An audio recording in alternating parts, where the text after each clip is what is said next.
Hey, this is Jamey from Stonemaier Games, and today I'm going to talk about my favorite mechanism in a game called 9 Lives. I believe this is a game that has maybe been printed a few times. It's a Japanese designed game that I believe is published by Board Game Tables right now. I'm sorry for not looking that up in advance. But here are some photos from the game that I played recently. Obviously, it includes adorable cats, and I love cat-themed games. It's a nice little trick-taking game with some really interesting twists. And let me mention some of those twists today.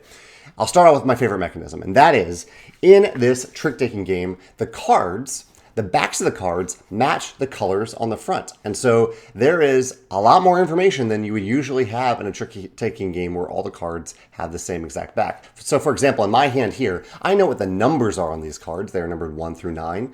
But the backs of the cards are also known to the other players. They can't see the numbers, but they can see that I have 4 yellow cards in hand and only 1 red card. And this information is really, really helpful to have. Usually in a trick-taking game or a ladder climbing game, you're going in blind. You don't know if a player has already run out of a certain suit or not.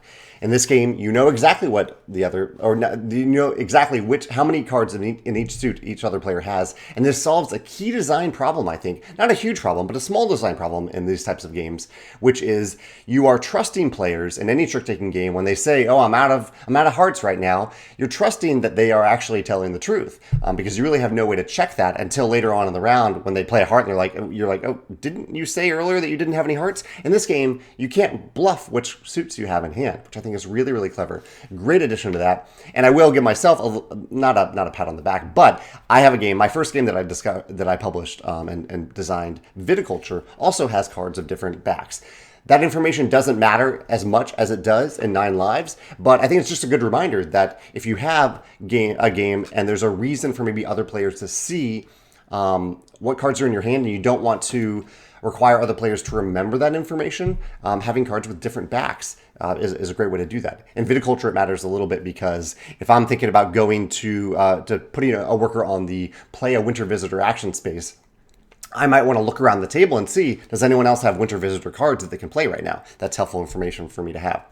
2 other little twists that I thought were quite clever about 9 Lives. I'll just hold up the photo. Actually, no, one part of it, I'll just hold this up while I'm talking.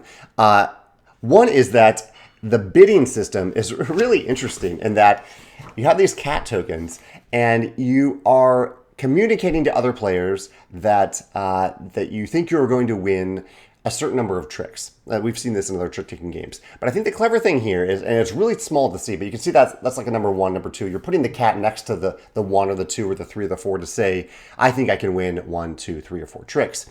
You can also put a cat across 2 of those spaces to say, I think I can win 3 or 4 tricks.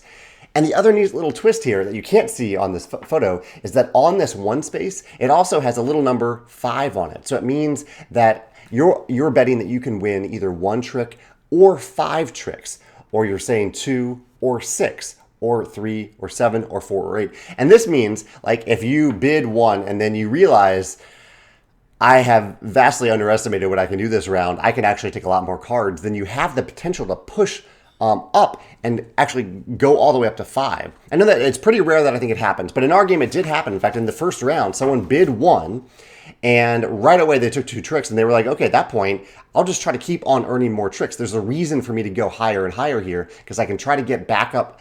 You're kind of looping around. You're not really looping around, but going from that 1 all the way up to that 5, so you can actually have 5 tricks instead.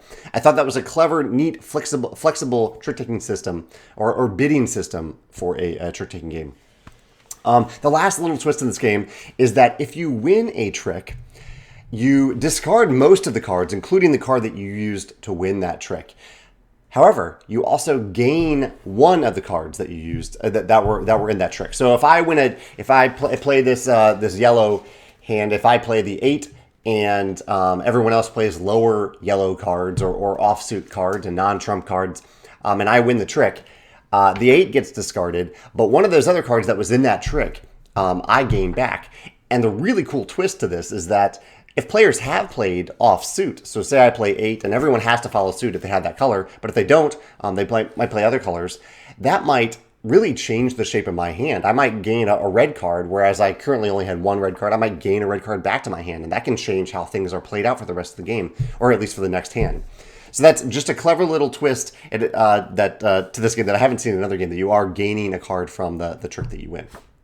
Anyway, yeah, those are my thoughts on 9 lives. I particularly like the back of the cards being visible to other players, but those other mechanisms are really cool and innovative as well. If you played this game, or if you played any other game where you have a hand of cards, but the backs of the cards are visible to other players, they can see kind of the category of card in your hand, and that is useful information for other players to have, let me know in the comments below.